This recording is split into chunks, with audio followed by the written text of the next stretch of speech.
I shoot videos by myself these days, and I want them to look interesting, so I move the camera a lot. But honestly, that's kind of a pain. If you rely on a tripod and you want to have a bunch of different shots, you have to adjust things constantly, and it wastes a lot of time. You've got to shoot something, unlock the legs, adjust the legs, lock the legs, find your focus again, then shoot a thing, then unlock the legs, then adjust the legs, then lock the legs, then find your focus again, then shoot the next thing, unlock the legs, then adjust the legs, then lock the legs, find your focus again. And you can see how that would get really annoying to do over and over and over. But I've got an idea to make it way easier. I've been kind of thinking of an idea for this for quite a long time, but I never actually figured out exactly how to do it until I saw this clip. I saw a video the other day with Cam from Blacktail Studios showing off his camera stand and how easy it was to adjust it up and down. And it's awesome, but it's also $1,800. So with that general idea in mind, I started looking for components that I could put together, customize for my own needs, and wouldn't cost $1,800. So rather than starting from scratch with steel or aluminum or wood, I got this. And this is aluminum, but it's aluminum extrusion. Now this is the basis for all sorts of machines that you probably see all the time. CNCs, lasers, 3D printers, they're often built around this stuff. And that's awesome because these tracks are standardized, so there's all sorts of connectors that you can put into them to connect stuff together.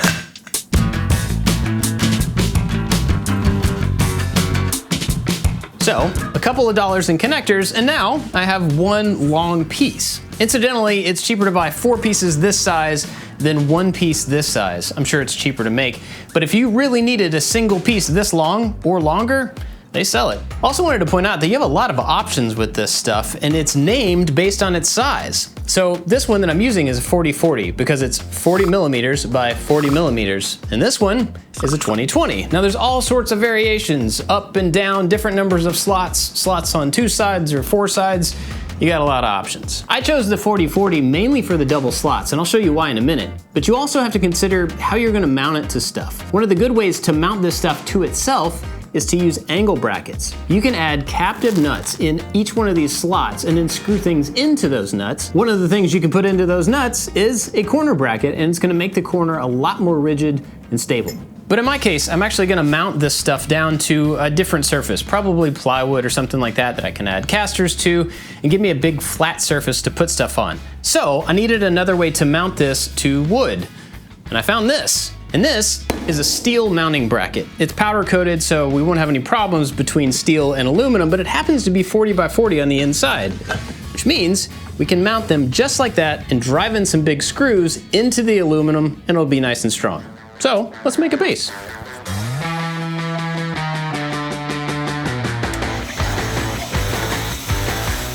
Oh, that's not gonna work.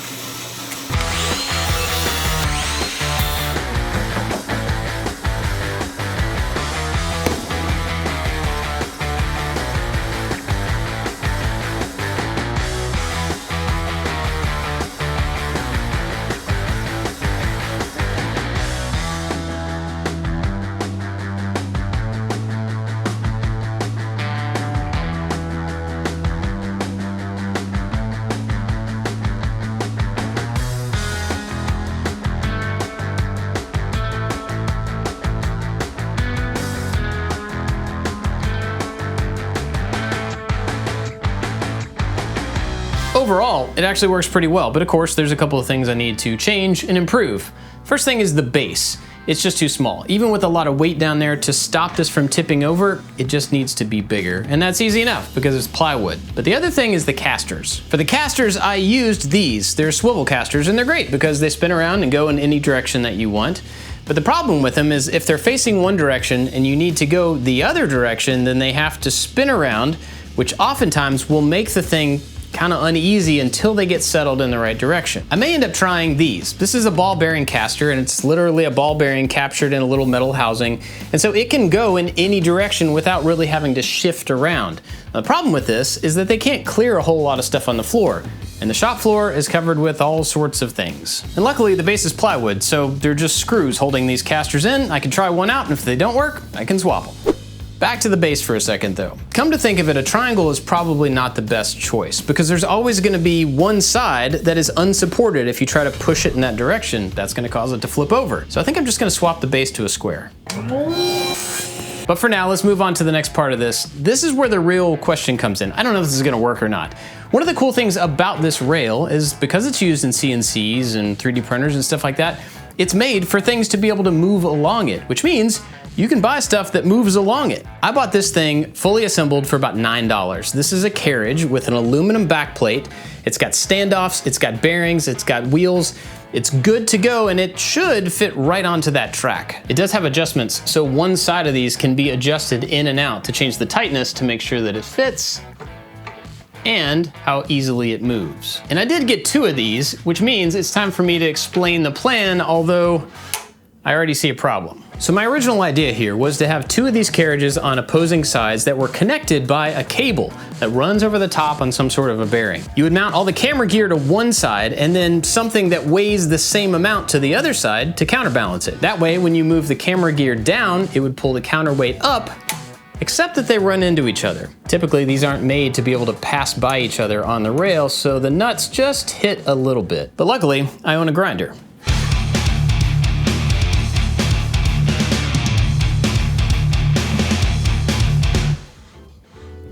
That was easy. This video is sponsored by Huel. One of my problems is that I am on the go a lot and I often do not make time to eat breakfast or lunch, and if I do eat them at all, it's often fast food, which is expensive and takes a lot of time and is not good for me. But that's where Huel comes in. Huel is no prep meals that don't compromise your health. Huel's Black Edition is pretty fantastic. It's got 40 grams of protein, it's low carb, no artificial sweeteners, 27 vitamins and minerals. It's really healthy stuff, and it tastes good. And that's just one of their products. All of their products are designed by dietitians and nutritionists to make sure that you have a meal that has everything your body needs, and they make it really easy and convenient. In short, you can have a nutritious, high-quality breakfast or lunch for about $2.50 a meal. So now, instead of going out to grab fast food, I can add some cold water to my shaker and then go for a walk and enjoy my lunch while I'm out. So if you're like me, you're on the go a lot, or you just want to save some money and have a healthy meal, you should definitely check out Huel. Best way to do that is to hit the link down in the description, then use my code MAKESTUFF. That's gonna give you 15% off your first order, plus you get a free t-shirt and a shaker. That's like a $40 value. Just because you're busy and you're out doing stuff does not mean that you should not eat healthy meals, and you can do that with Huel. Again, the link's down in the description to give you 15% off. Big thanks to Huel for sponsoring this video. So now we get into making stuff from scratch, which is cool. I'm excited about this. We need something that will sit on top of this to allow a cable to go over and be able to roll. So we need some sort of a bearing up here that probably can just attach into this structure that's already made for us. So next up, we're gonna go to Fusion. I'm gonna go to Amazon, grab the technical drawing of this tube, trace it, and then build something onto it.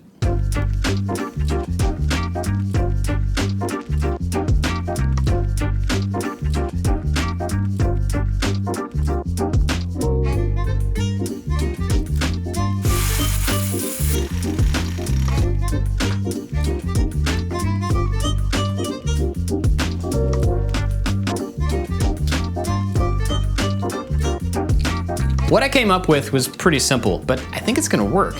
It started with a stainless steel rod that I scavenged from a 3D printer years ago. It happened to be the right size to fit inside of a skate bearing.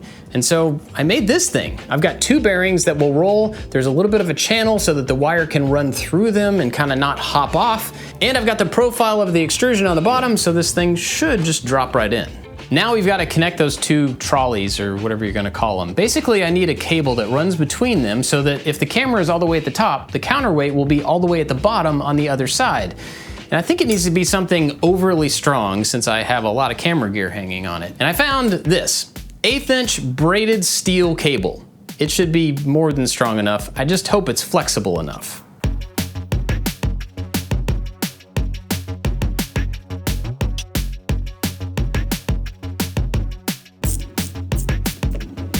Okay, this might still work, but I already ran into a little issue. When you look at this profile, there's no slot in the center of it, but I laid out this cable right in the center, which means when you put it on there, it just runs into the aluminum. I could move it over and have it in one of these channels, and that'll probably work out. But also, this stuff is probably thicker than it needs to be. It was the thinnest one I could get at the store. But in my camera gear box, I found this one. And it's still steel cable. It's still probably gonna be plenty strong, but it's quite a bit thinner than the stuff that I could get at the store. The only question is whether those little catches will be enough to actually hold this stuff together, because they are made for 1/8 of an inch cable. Let's give it a shot.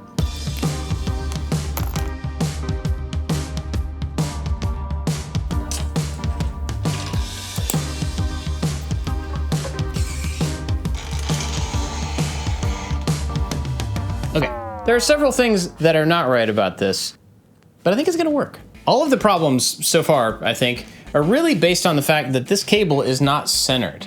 Because it's not centered between the two trolleys, it's going over the bearings at an angle, which means it doesn't move smoothly, and it's starting to rub the 3D printed pieces. Now those could be replaced with metal, that's no big deal, but I think it's even easier than that. Each one of these trolleys is gonna have stuff mounted to it, either a platform to hold camera gear or a platform to hold counterweight. So rather than putting the cable here, I'm just gonna put it out here, centered on whatever I attach. I think that'll probably solve quite a few things. So we need to start thinking about the actual platforms, and I have not thought a whole lot about them other than that they're gonna use extrusion kind of as the base. We've got a mounting bracket and a thing that has mounting brackets in it. So eventually I just wanna get this attached to that, and then we can use these slots to start building other things on. Shelves, or hooks to hang weight, or whatever. I think I'm just gonna figure it out as I go along, but first I gotta get these attached to those. As I start making all these different pieces work together, I wanted to point out a really cool thing called a captive nut. It is a little threaded nut with kind of a weird profile, but the best thing about it is that it slides into this slot on the extrusion, and it's loose. Because it's loose, you can slide it up and down the track as you want to until you put something into it and tighten it up. That actually holds it in place, which is a great way to make brakes. So for each one of these trolleys, I want to be able to lock it into place when I've got it where I want it. So I'm going to put one of these in place, slide the trolley over it so the holes line up, and then use a shorter version of this to thread into that. Now eventually it will be tight enough that it is pulled up in that track and this entire thing can't move. But then all you got to do is loosen this and the whole thing can slide. Now I'll still have to use a spacer and some other pieces in here, but that's basically how you can lock something in place in this track. Now the captive nut for that lock is actually gonna be in the tower part, but we can also use a captive nut in this slot to attach it to the trolley.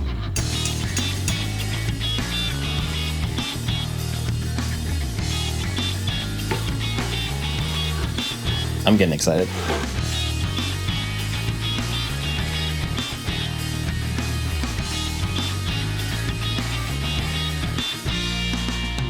With that, I've got ways to mount the cables to both of these trolleys, and it's removable, which is something I didn't think about before, but I think it'll be really handy. And now it's time to figure out how to attach camera stuff. I've got tons of old plates and connectors and adapters and all sorts of stuff from all the different tripods I've had, and it turns out that this one has a hole pattern that matches the extrusion. Basically, I can put 4 captive nuts in here, put screws through these 4 holes, and then once I have that plate in place, I can attach pretty much all of my camera gear. And what's really cool is that this plate is the one that we bought several of to standardize all of our different tripods, which means I've got a bunch of these, so I can put them in a lot of different places.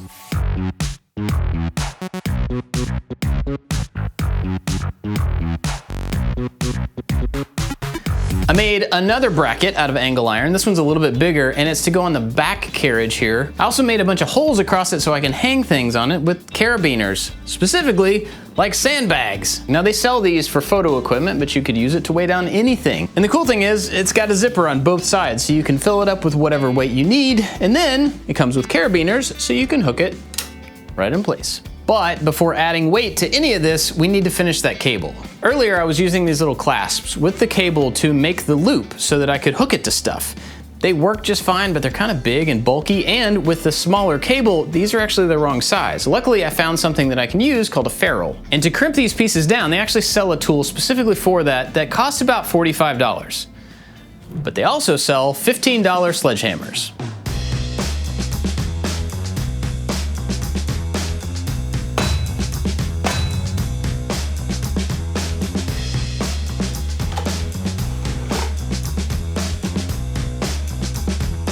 Got a little problem. The wire is jumping off the bearings from side to side, and I'm not really sure why, but I can replace those bearings with some V bearings that will keep it centered in a metal V. So it should be fine. The other thing about this though is that these 2 pieces of plastic are spreading a little bit just from the tension. So I think I'm gonna make another version of them with a little through hole so I can screw them together to make sure that they stay nice and tight. But now that the pieces are moving, I actually need a way to make them stop moving. So my original plan was to take one of these, it's basically just a screw with a handle on it, run it through this bottom bracket into a captive nut on the inside of this track. I could tighten it down and that would lock the entire carriage in place. But I didn't think about that. Earlier, I showed you that I used these connectors to put the different pieces of extrusion together. It works great, it's nice and solid, but they're in the way. So instead of putting the brake here, I'm actually gonna have to put the brake here, but that's an opportunity to go back to Fusion, design something cool that is captive on this piece and locks into that piece to Fusion.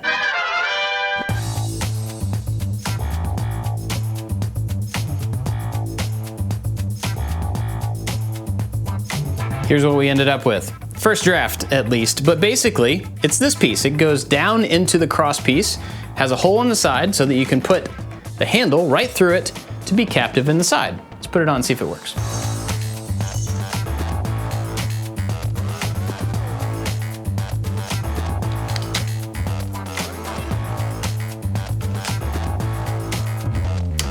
So now I've got a lock. I can just turn this a couple of turns, move it to where I want it, turn it back, and it's locked in place. Everything's beginning to stabilize, so let's take a second and talk about the gear. Obviously, if you made one of these, you're gonna have a different camera, different lights, and different stuff than I am, but I think this is actually like a platform that you could do a lot of stuff with. My plan for me is to use this side for the camera. I've got a ball head over here so that I can actually loosen it and put it in all these different directions, which means the camera can face any direction that I want. I can have it look down, I can have it look up, I can do lots of stuff over here with this. But I use that same connector on cameras and lights, so both of these spots could be either one of those. So if I end up with the camera over here, I'm planning to put lights over here. I can take these lights, snap them right in place, and now I've got a light that I can face at the camera or away from the camera or whatever I need. I can use this same platform, and when I go to move them, they're gonna move together. And of course, it's very likely that I don't want to have a light and a camera on the same plane facing the same direction all the time. Luckily, you can attach anything to this pretty much anywhere you want. This particular little light clamp can go anywhere, and I can face the light in any direction that I want to. My point is, we've got a lot of options. We can add things all over this and have them move around anytime we want to, but the more things we add to this, and the more things that are sticking out cantilevered, the more top heavy this thing is gonna be. So we need to go back and finish the base and add a whole bunch of weight and lower the center of gravity.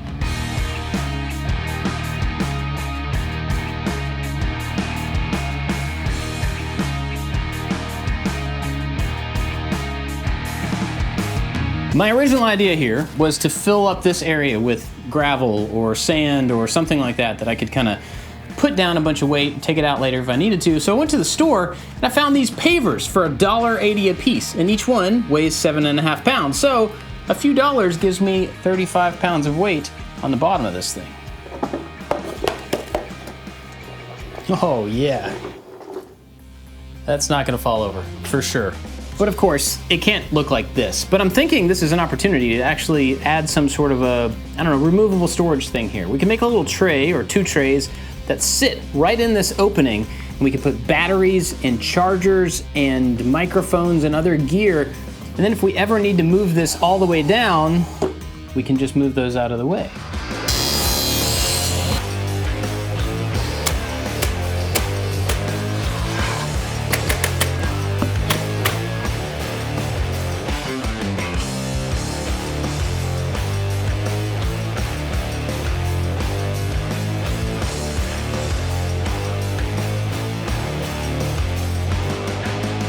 That actually worked out really well. Of course, it needs paint so it doesn't look like plywood. We need to fill it up with gear. The bearings came in so we can fix the cable, and we need to add some weight to this thing. And then we should just try it out.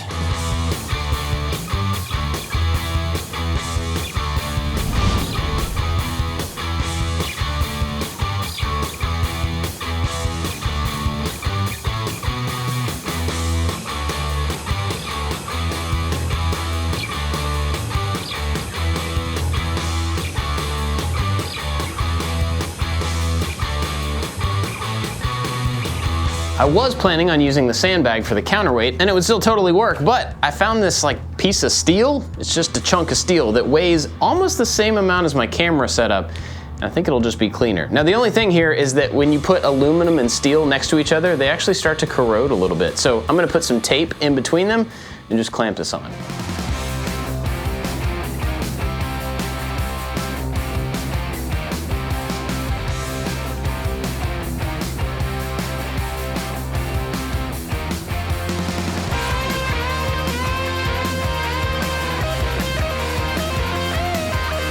So the stand is done and it is so much better. Remember earlier I showed you how much of a pain it was to set up different shots with the tripod? Well, let's do that again and let me show you how much better it is. Now, when I want to set up a shot, I just roll this thing to where I want it to be. I adjust the camera, find my focus, and then shoot the thing.